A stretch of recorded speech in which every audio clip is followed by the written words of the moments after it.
नमस्कार, मैं करमपाल। इंग्लैंड की सरकार यानी यूके की सरकार ने भी अब अमेरिका की तर्ज पर काम करना शुरू कर दिया है। इंग्लैंड में अब पीआर यानी परमानेंट रेजिडेंसी, जिसको इंग्लैंड में कहते हैं ILR, indefinite to leave remain, ILR पाना यानी वहाँ की पीआर मिलना बहुत मुश्किल हो जाएगा। पहले क्या था कि जो बच्चे इंग्लैंड में वहाँ स्किल वर्कर वीज़ा पे रहते थे तो उनको 5 साल में पीआर मिल जाती थी। तो इसीलिए जाते थे भी आप 5 साल वहाँ काम करोगे, 5 साल के बाद आप परमानेंट वहाँ के रेजिडेंट्स हो जाओगे।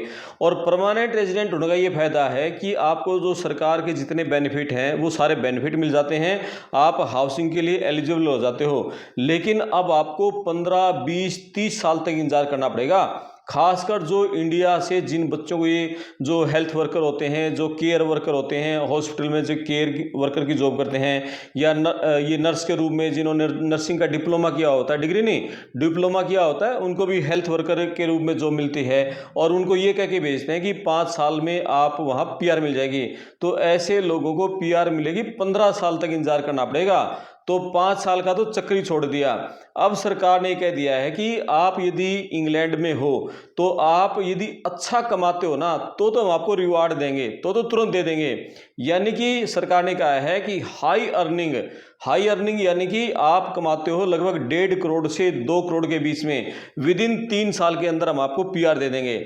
आप कमाते हो महीने के 6 लाख से ज़्यादा तो हम आपको 5 साल में पीआर दे देंगे। लेकिन महीने के आप कमाते हो, जैसे इंडियन रुपीज़ के हिसाब से बताऊं कि 3 लाख 4 लाख रुपए कमाते हो, फिर 15 साल तक इंतजार करो, 15 साल तक ऐसे ही काम करते रहो, उसके बाद देंगे। यानी सरकार ये चाहती है कि जो हाई स्किल वर्कर लोग हैं वो ही यहाँ इंग्लैंड में रहें। जितना ज़्यादा जो बंदा कमाएगा तो सरकार के पास उतना ही ज़्यादा टैक्स आएगा। तो जो ज़्यादा टैक्स का कंट्रीब्यूट वहाँ कर रहे हैं तो उनको सरकार प्रायोरिटी दे रही है, और ऐसे लोगों को जो थोड़ा थोड़ा टैक्स पे कर रहे हैं, थोड़ा कमा रहे हैं, थोड़ा टैक्स पे करें, उनको नहीं देगी। बीच में आपसे रिक्वेस्ट है कि आपने अभी तक चैनल को सब्सक्राइब नहीं किया तो प्लीज सब्सक्राइब करें, साथ में घंटे वाला बटन जरूर दबाएं और अपने कमेंट्स जरूर करें जो इंग्लैंड की सरकार ये बदलाव करने जा रही है। पहले तो क्या होता था भी, सिर्फ आपको क्या होता है, नौकरी मिलनी चाहिए कि आप यहाँ इंग्लैंड में जॉब कर रहे हैं, कंटिन्यू 3 साल से आप जॉब कर रहे हैं, 4 साल से 5 साल से आपको जॉब के बेस पे वहां आप पीआर हो जाती थी, ये कंटिन्यू जॉब कर रहा है। अब सरकार कह रही है कोई कंटिन्यू का फंडा नहीं है, कंटिन्यू के साथ आपकी अच्छी सैलरी भी होनी चाहिए। यानी कि अच्छी सैलरी होगी तब जाके आपको हम पीआर देंगे, जल्दी देंगे, नहीं तो फिर 15 साल 20 साल 30 साल तक इंतजार करना पड़ेगा। एक और बड़ा बदलाव कर दिया है, जो बच्चे हमारे स्टडी वीज़ा पर जाते थे, यहाँ से स्टडी वीज़ा पूरी, जैसे उनकी पोस्ट ग्रेजुएट है या ग्रेजुएट पूरी होगी, फिर उनको एक ग्रेजुएट वीज़ा मिलता था, यानी उसको कहें आप डिग्री पूरी होने के बाद वर्क वीज़ा मिलता था। पहले वो मिलता था 2 साल का, अब वो मिलेगा सिर्फ 18 महीने का। यानी आप जो ये 2026 है, 31 दिसंबर 2026 से पहले यदि आपने अपनी ग्रेजुएट पोस्ट ग्रेजुएट कंप्लीट कर ली और आपने ग्रेजुएट वीज़ा के लिए अप्लाई कर दिया तो आपको 2 साल का ग्रेजुएट वीज़ा मिल जाएगा। लेकिन यदि आप 1 जनवरी 2027 के बाद उसके लिए अप्लाई करते हो, उसके बाद आपकी ग्रेजुएट पोस्ट ग्रेजुएट कंप्लीट होती है और फिर ग्रेजुएट वीज़ा के लिए अप्लाई करते हो, वर्क वीज़ा के लिए, वो मिलेगा सिर्फ 18 महीने का, यानी 6 महीने घटा दिए उसमें। और एक और बड़ा बदलाव ये किया है, पहले जो बच्चे हमारे पोस्ट ग्रेजुएट करने के लिए जाते थे तो वो अपने बच्चों को, फैमिली को साथ ले जा सकते थे, अपनी पत्नी है, बेटा बेटी, उनके साथ, लेकिन वो बंद कर दिया।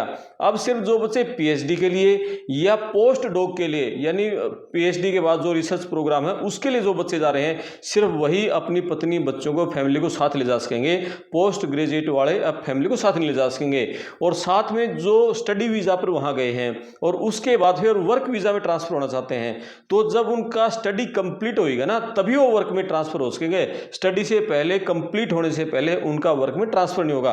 तो ये बड़े बदलाव किए हैं। एक और मतलब है, आईएलआर के लिए कितने कड़े नियम कर दिए हैं। कारण ये है कि अभी सरकार का एक आंकड़ा है, 2026 से लेकर 2030 तक, यानी अगले 5 साल में 16 लाख लोगों को पीआर मिलनी थी, लगभग 16 लाख लोगों को। और 16 लाख लोगों को पीआर मिलने का मतलब है ये सारे लोग वहाँ हाउसिंग के लिए हकदार हो जाते, सारे जो सरकार के बेनिफिट्स हैं उनके लिए हकदार हो जाते, जो आपके वहाँ मतलब जितनी बेनिफिट्स हैं हेल्थ के रूप में या एजुकेशन के रूप में, किसी भी रूप में, वो सारे बेनिफिट इन बंदों को मिलने थे। अब इतने 16 लाख लोगों को इतना सरकारी बेनिफिट मिलेगा तो सरकार पे बोझ पड़ेगा, साथ में वहाँ पर घरों का दबाव पड़ेगा, इतने लोगों को घर कैसे मुहैया कराए जाएंगे। तो इसी के चलते सरकार ने ये रूल टाइट कर दिए हैं। सरकार तो ये चाह रही है, इंग्लैंड की सरकार की प्लानिंग ये है इनको बैक डेट से लागू कर दें, लेकिन वहाँ कई संगठन है, वो संगठन इसके खिलाफ हैं और वो कह रहे हैं कि ये जो लोग पुराने लोग रह रहे हैं उनके साथ नाइंसाफी होगी, ज्यादती होगी उनके साथ, इसलिए आप बैक डेट से लागू मत करो, आगे फ्यूचर में लागू करो। तो यदि बैक डेट से लागू नहीं हो तो ये अक्टूबर 2026 तक ये पूर्ण तरह से ये सारे जो नए नियम लागू हो जाएंगे। इसके अलावा सरकार ने ये भी कर दिया है, सबसे पहले तो इसने सरकार ने ये कर दिया कि क्वालिफाइंग पीरियड ही 5 साल से बढ़ाकर 10 साल कर दिया। कई मामलों में 15 साल हो गया, कई मामलों में 20 साल हो गया, कुछ मामलों में तो 30 साल भी हो गया है। ये अलग अलग कैटेगरी बना दी सरकार ने, किसका कितना क्वालिफाइंग पीरियड होगा और कितने साल में किसको पीआर मिलेगी। दूसरा, एक अर्न सेटलमेंट कर दिया, यानी इंग्लैंड की नागरिकता लेना मतलब कमाना, यानी आप वहां अर्न कितना कर रहे हो, टैक्स कितना कंट्रीब्यूट कर रहे हो, साथ में कम्युनिटी के लिए क्या आप सेवा दे रहे हो, क्या वॉलंटियर के रूप में आपने सोसाइटी के लिए कोई काम किया, स्वयं सेवक के रूप में आपने वहां कोई पौधे लगाने में, आपने वहां का सफाई करने में, आपने वहां हॉस्पिटल के लिए चंदा जुटाने में, यानी सोसाइटी के लिए कम्युनिटी सर्विस आपने कोई दी है क्या, या कहीं वो बुजुर्गों की मदद करने में, तो आपकी कम्युनिटी सर्विस भी देखी जाएगी और साथ में आपकी अच्छी इनकम भी देखी जाएगी। इसके अलावा एक और सरकार ने कर दिया, जो इंग्लिश का लेवल है, पहले तो जो B2 लेवल होता था उसको भी ILR दे देते थे, पीआर मिल जाती थी, लेकिन सरकार ने कर दिया अब B1 की बजाय B2 यानी ए लेवल, हाई लेवल की। सरकार ये चाहती है कि जो बंदा यहां रहे जिसको हम पीआर दें, कम से कम उसकी इंग्लिश तो अच्छी होनी चाहिए। अब वो देश तो अंग्रेजों का है इंग्लैंड, तो इंग्लैंड में किसी को अंग्रेजी नहीं बोलनी आ गई तो वहां की सोसाइटी में कैसे रचे बसेगा वो। तो अच्छी जिसकी इंग्लिश होगी B2 लेवल की, सिर्फ उसको ILR मिलेगी, यानी बहुत हाई लेवल का एक कड़ा एग्जाम उसको इंग्लिश का देना होगा। तो जो बच्चे वहां अभी स्किल वर्कर वीजा पे हैं या फिर जो स्टूडेंट वीजा पे हैं, फ्यूचर में ILR के अप्लाई करना चाहते हैं, तो बेहतर इंग्लिश की तैयारी अभी से शुरू कर दें। बोलना, पढ़ना, लिखना, सुनना, सभी चीज में आपका हाई लेवल होना चाहिए। अच्छी स्पीकिंग बोलनी चाहिए, अच्छी आपको आनी चाहिए, अच्छी लिखनी चाहिए, सभी चीजों में आप अच्छे होंगे तब आप B2 लेवल का एग्जाम पास करोगे, तब जाके आपको ILR के लिए अप्लाई कर सकोगे। इसके अलावा इनकम बता दी कि जो लोग 1,25,000 पाउंड के से लेकर 1,40,000 पाउंड तक सालाना कमाते हैं उनको तो 3 साल में मिल जाएगी। जो लोग 50,000 पाउंड से ज्यादा कमाते हैं उनको 5 साल के अंदर दे देंगे, और जो लोग 50,000 पाउंड से कम कमाते हैं उन लोगों को 15 साल तक का वेट करना पड़ेगा। तो ये स्किल वर्कर वीजा पे हैं।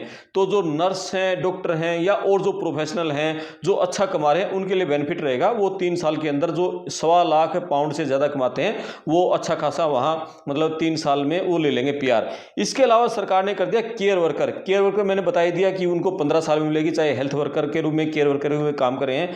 तो हमारे यहाँ इंडिया से बहुत सारे जो एजेंट है, नर्स से जो जिन बच्चों ने GNM का, ANM का नर्सिंग का डिप्लोमा किया होता है, तो वहां उनको कहते हैं कि आपको हॉस्पिटल में जॉब मिलेगी।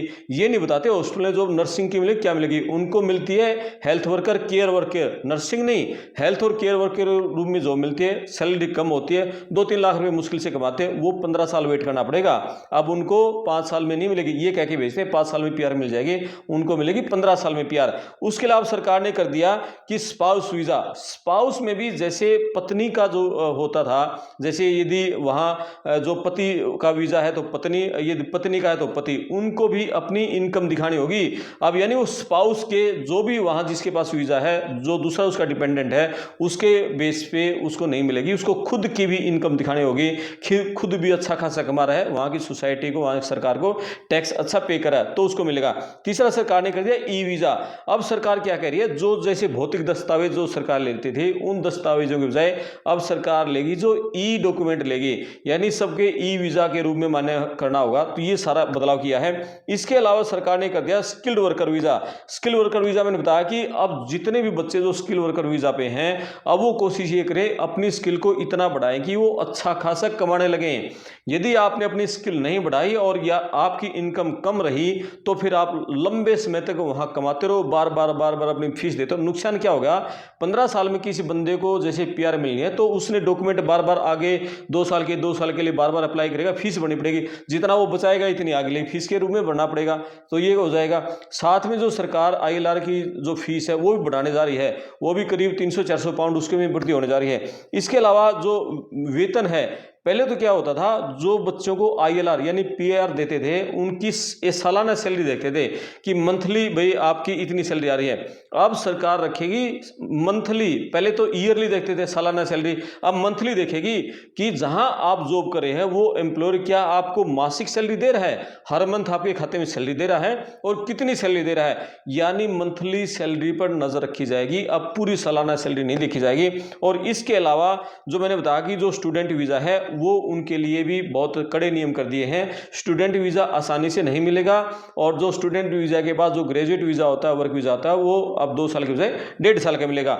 इसके अलावा सबसे बड़ी बात ये देखी जाएगी ILR देते समय, PR देते समय कि क्या आपके खिलाफ कोई गलत क्रिमिनल केस तो नहीं है, आपने वहां का कोई रूल तो नहीं तोड़ा है। यदि आपने छोटा कोई ट्रैफिक रूल तोड़ा है, आपने किसी को गलत नजर से घूर के देखा है, आपके किसी साथ कोई झगड़ा हुआ है, कोई छेड़छाड़ का केस आपके ऊपर दर्ज है, किसी सूरत में आपको PR नहीं दी जाएगी, आपको उस देश से बाहर निकाल दिया जाएगा। इसके अलावा जिन लोगों ने इंग्लैंड में इलीगल तरीके से एंट्री की है या ओवर स्टे किया है, उनको 30 साल तक का वेट करना पड़ेगा, यानी 30 साल तक उनको PR नहीं मिलेगी। जिन लोगों ने पब्लिक फंड का यूज किया है उनको भी 20 साल वेट करना पड़ेगा, और जो लोग रिफ्यूजी हैं, जिन्होंने असाइलम लगा रखी है, उन लोगों को भी 20 साल तक का वेट करना पड़ेगा। यानी बहुत लंबा इंतजार सरकार ने करवा दिया है। 30 साल तक इलीगल एंट्री आपने कर दी या आपने ओवर स्टे कर दिया, 30 साल से पहले आपको PR नहीं मिलेगी। आपने पब्लिक फंड का यूज कर लिया तो 20 साल आपको वेट करना पड़ेगा। आपने रिफ्यूजी हैं, आपने असाइलम की फाइल लगा रखी है, तो भी आपको 20 साल का लंबा वेट करना पड़ेगा, उसके बाद आप PR के लिए अप्लाई कर सकोगे।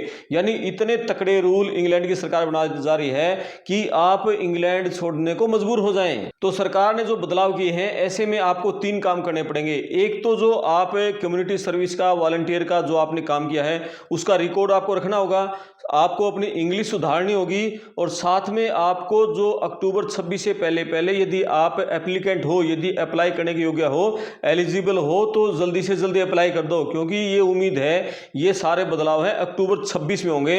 यदि आप पहले से वहां है तो अक्टूबर 26 से पहले अप्लाई कर दो, इंग्लिश को सुधार लो, और जो वॉलंटियर के कम्युनिटी सर्विस के रूप में आपने कुछ काम किया तो वो रिकॉर्ड भी अपने साथ रखो। अब बहुत सारे लोग ये करें कि सरकार ने रूल इतने टाइट कर दिए हैं तो फिर यहाँ इंग्लैंड में कौन रहेगा, ये जो ब्रेन ड्रेन हो जाएगा, सब लोग बाहर जाएंगे।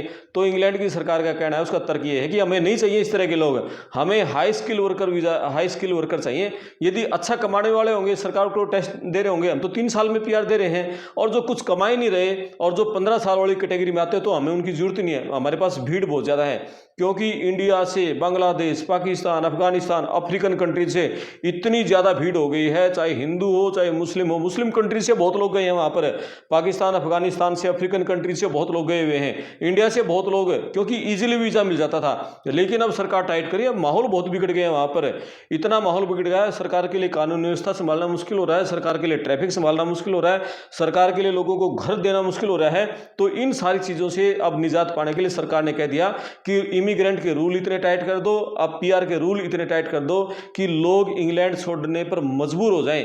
यानी सरकार ये रूल इसने बना रही है कि जो लोग इस उम्मीद में आए थे 5 साल में PR मिलेगी, अब वो लोग ये कहें भी हम तो छोड़ के जाते हैं, दूसरे देश से चले जाएंगे। यानी उनको मजबूर कर दो ये देश छोड़ने के लिए, इतना उनके साथ, इतना उनसे टैक्स लेते रहो और बार बार उनसे फीस भरवाते रहो, वो देश छोड़ के भाग जाएं। तो ये सरकार की वहां मतलब नीयत है, और इसी के चलते सरकार ये नए नियम लेके आई है। तो ये वीडियो थी, आप इस पर अपने कमेंट्स करें, वीडियो को शेयर करें, चैनल को सब्सक्राइब करें। मैं आपका दोस्त करमपाल, धन्यवाद।